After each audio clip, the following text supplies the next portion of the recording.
Hi, Yolanda. Someone writes, my husband and I have been retired for close to 10 years now and mostly spend time on our farm relaxing. Our children are fully settled in their lives and are happy and successful. One of our children, however, depends on us for upkeep. I have tried to convince my husband to cut her off because she is 35 years old and lazy, but my husband says she needs more time to find herself. Is this love or exploitation? The short version: exploitation.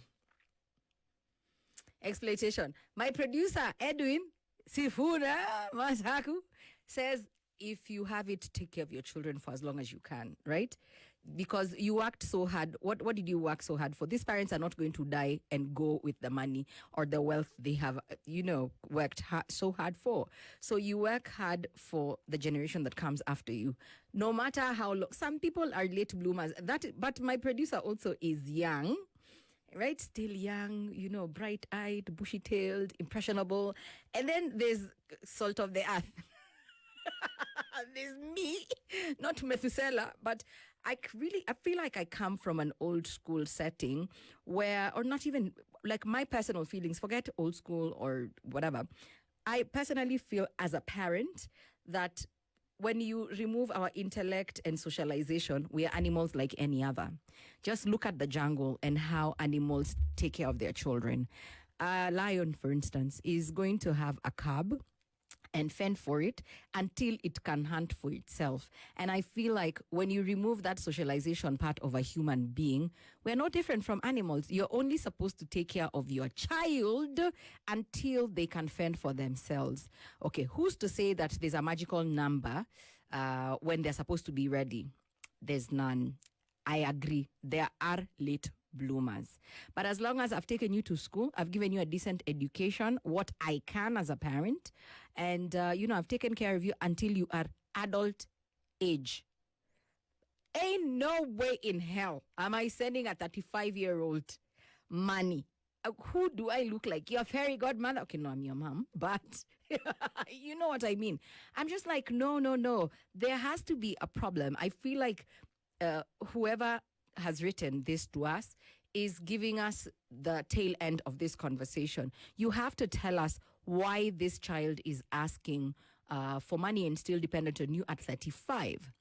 But from what I gather, and I also know people who are well into their 40s who still live at home because their parents own a house in, Nairobi, and they're well off. So, you're not on crunch time because you don't need to struggle or break a sweat. Your parents, at the most, will die and leave you something. But there's people who don't have anything their parents are going to leave them with, except, the wisdom they imparted in them, good upbringing, some good looks and charm. And you understand what I'm trying to say. Mimi, I'm telling you, there's a problem. When you're 35 years old and you are not handicapped in any way, you're not differently able, and you might not be able. I understand where we are at as a country and an economy and the joblessness that has crippled our country. We have so many youth who are, out there looking for meaningful employment, but they can't find, unsuccessfully. And not just young people, even there's people my age, older, who, life has happened to them. But this sounds like a concerned parent. By the time a parent is saying, cut this one off, they are lazy and entitled. It means they're lazy and entitled. Yeah? And then, how girls are with their, let me tell you the truth. The way I'm telling you that I would never be sending my 35-year-old child money. Let me tell you about my daughter and her dad. My daughter will get money until the day she dies, as long as he is alive. He will give her money. He will give her husband money. He will give her boyfriend's money. I just see him and I'm like, you are the one who's going to spoil everything. Everything. Oh, she just looks at him. He melts and he's just like, okay, maybe half no. Maybe your mom's not going to be happy. I'm like, wow, you're going to make this about me. So I do understand when parents don't see eye to eye on this issue, but in particular, because we are also raised differently. My daughter's father comes from a very different, side of the world, and even in thinking.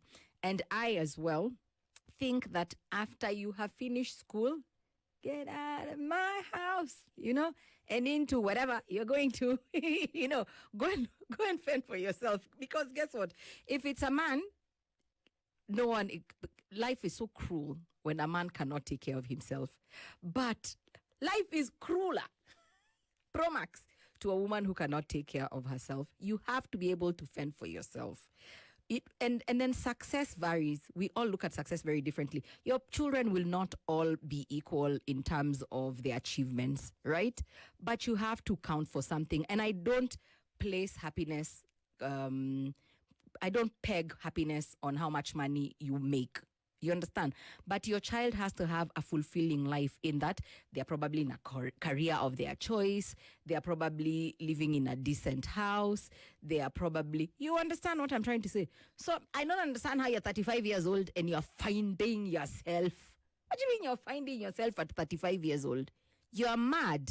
You are mad. If you're not institutionalized, you should be looking for a job. All right? Or I just fire my technician in my house, you also just become my mama fua.